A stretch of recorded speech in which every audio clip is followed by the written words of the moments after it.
ANC's cadre deployment policy has come under scrutiny this week as its president, Cyril Ramaphosa, appeared before the State Capture Commission of Inquiry. Now, Ramaphosa admitted that some deployees were not, quote, fit for purpose, but stopped short of doing away with the practice itself.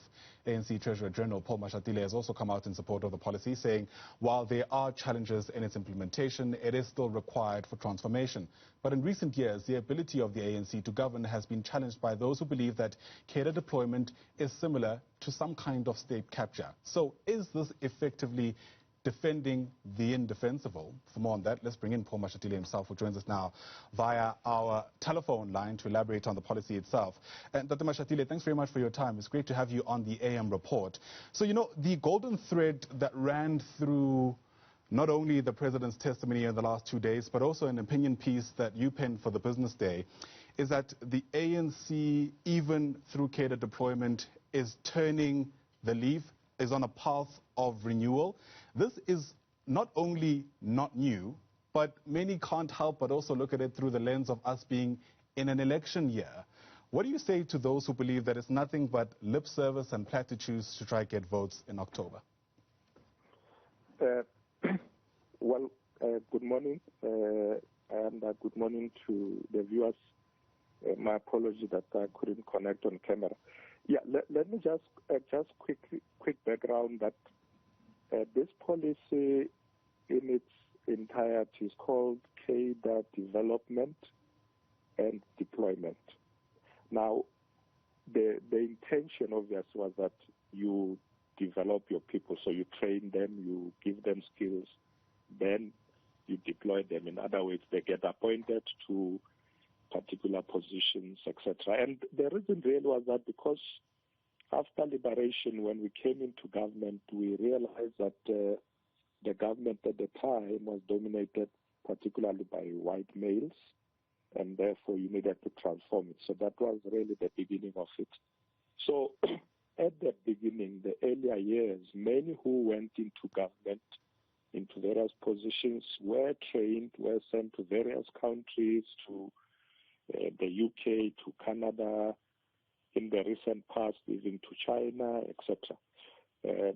But we are accepting that in some parts of the country where the ANC was in power, they were people who were then put in position that were not properly trained, and that was the weakness in terms of implementation. But the policy is a good policy. When did the ANC finally make this realization? Well, I would say that the problem, it's a recent one. If you look at the earlier part of us coming to government in 1994, a lot of people were brought in at that time were really what you could say very quality leadership, so to speak. And as we went on governing, new people started coming in, and that weakness is there everywhere. That's why, for instance, we started intensifying the political school to train people, etc., because we realized that new people were coming into the ANC, not trained, and in some instances, they would be deployed without proper qualifications. Yes. So it's really something that maybe one could say in the past 10 years that weakness was creeping in. Right. We have now intensified again scrutiny, training, because we've seen that weakness. And it's interesting you mentioned that 10 years is when this was actually realized, because my question was, what do you mean by recently the ANC has just discovered this? There had been signs, you might have even heard from the State Capture Commission of Inquiry years ago, that perhaps the policy, even though there's an argument to be made that it's not inherently problematic, is certainly not being implemented correctly within the ANC itself. And that's why I started by asking you about the timing of the admissions that are being made, not only by the president of the ANC, but certainly other top leaders like yourself.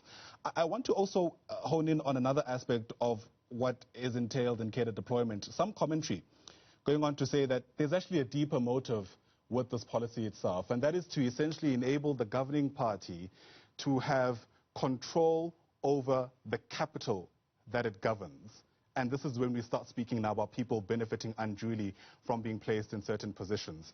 Are we able to speak about cadre deployment without also speaking about conflicts of interests and the lack of transparency that's come with it, especially within the ANC? Well, the policy itself was not intended for that. You could argue that there may have been instances where someone would be deployed by those who are in charge in that particular area of work because of other intentions. Because ANC is such a big organization, who are involved in local government, who appoint mayors and so on. So it may happen that in some areas somebody is put there because of other intentions. But the policy itself is very clear. It says you develop these cadres, you make sure they have skills, and then you can then deploy them. But often they go through a rigorous process. I'll give you an example. For instance, if I'm a minister and I wish to appoint a director general, I would not just say, look, I've identified so-and-so to be my DG. I would be expected to put up a selection panel that involves other ministers, deputy ministers, and even after that process, that proposal or whoever has been considered will go to cabinet again for further scrutiny. So in many areas, the cadres who are deployed, they don't just get brought in. They go through a very rigorous process. We look at qualifications, experience, and so on. But yes, there may be areas where, people drop the ball, and then they bring someone who's not really what the president calls fit for purpose. So yes, the president accepted that those weaknesses did happen, but we are addressing them. Yeah, let's speak a bit more about ways through which they're being addressed. For instance, do you think there is space to have the meetings from the deployment committee taking place in public to at least address the issues around the lack of transparency?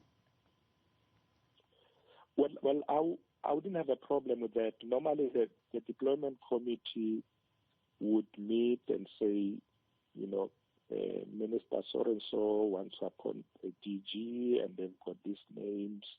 And the deployment committee say, fine, go ahead.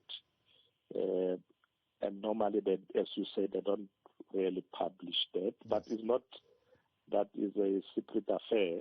It's just that it's what the president called, it's a recommending committee that looks at these issues. If you were to say to the ANC, do you want to publish who you are considering to be referred to boards or SDGs, I don't think we'd have a problem with that because, as I say, it's not a secret affair. It's just that it's not the final process. The final process takes place elsewhere. And normally these things are advertised. People will be told to apply, etc. So the minutes of these meetings not being made public, insofar as you're concerned, is neither here or there.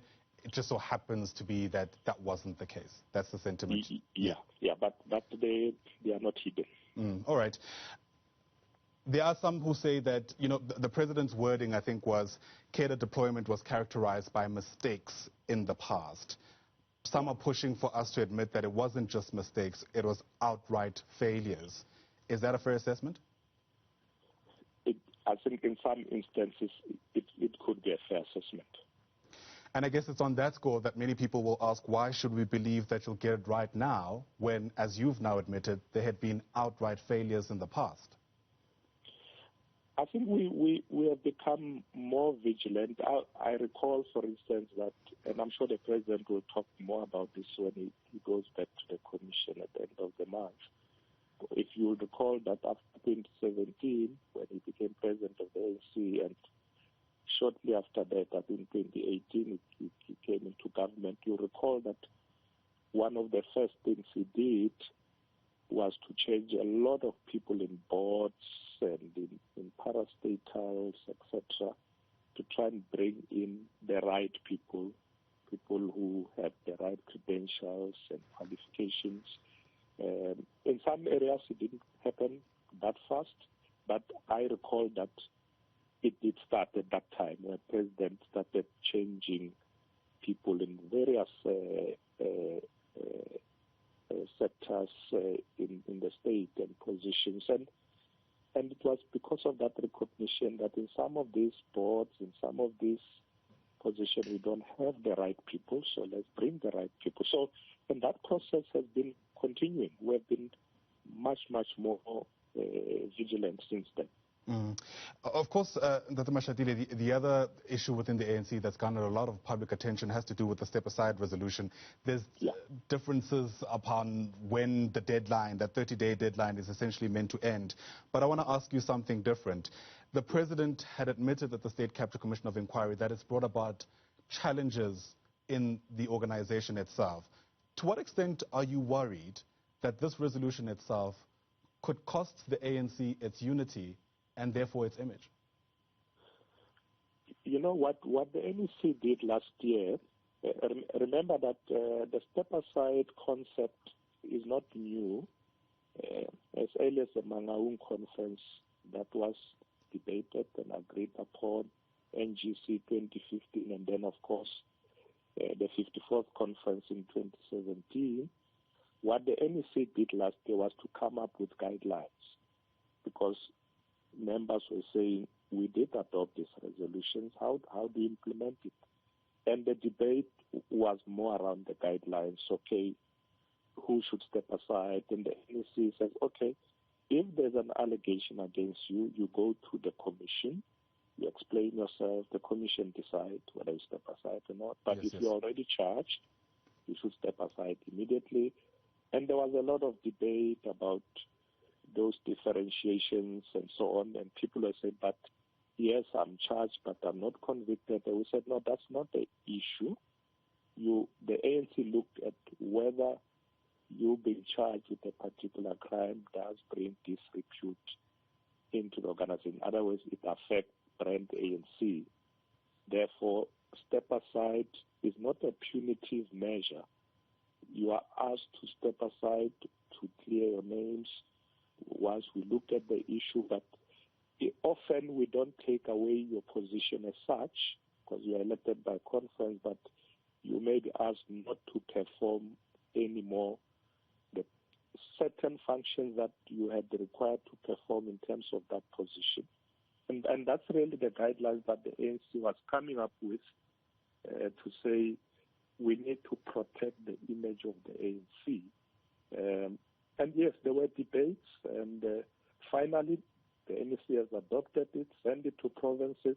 I must say that up to date, we have not received any negative response from our structures about it. Really? Oh, yes, indeed. I mean, there are voices there and there who are saying yes, but why? If I can come in there, Dr. Mashatile, you haven't received any negative responses from your structures. No, Cyril Ramaphosa has spoken out quite strongly, even less than 24 hours ago. Several structures in various provinces also rejecting it as well. I'm running out of time, but my question was, how concerned are you that it will cost you your unity and therefore your image ultimately?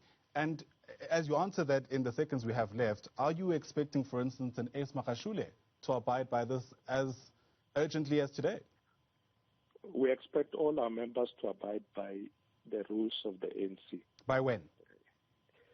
Well, the deadline has arrived, so the officials will meet as early as this weekend to then receive reports of what's happening in all provinces, and we'll start processing them for the NEC next week. All right. That's the time we have. Thank you very much for your indulgence. Appreciate you speaking to us on the AM Report.